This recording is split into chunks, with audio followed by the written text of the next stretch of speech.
किशोरी पेडणेकरांच्या गटनेते पदावरून आता नाराजी नाट्य पाहायला मिळते।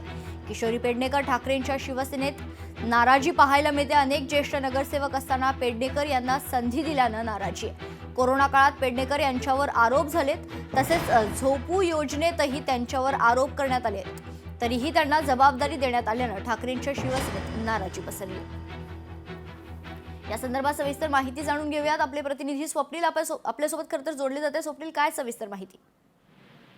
नक्कीच मेघना, आपण जर बघितलं तर शिवसेना ठाकरे गटामध्ये नाराजी पसरलेली आहे। ती म्हणजे शिवसेना गटनेतेपदी मुंबईच्या माजी महापौर किशोरी पेडणेकर यांची नियुक्ती केलेली आहे। खरं तर पक्षामध्ये अनेक ज्येष्ठ शिवसैनिक हे निवडून आलेले आहेत। मिलिंद वैद्य असतील, विठ्ठल लोकरे असतील, इतरही काही मातब्बर नेते आहेत, मात्र त्यांना डावलून किशोरी पेडणेकर यांना जबाबदारी देण्यात आलेली आहे। खरं तर किशोरी पेडणेकर यांच्या कार्यकाळामध्ये कोरोना काळात त्यांच्यावरती आरोप झाले होते आणि यानंतर झोपडपट्टी पुनर्वसन योजनेमध्ये सुद्धा त्यांच्यावरती आरोप करण्यात आले होते।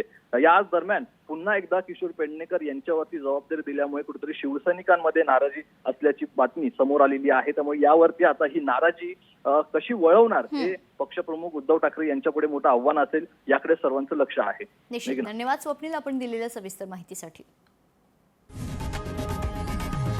लोकशाही मराठी ऐका, पहा, जागरूक रहा।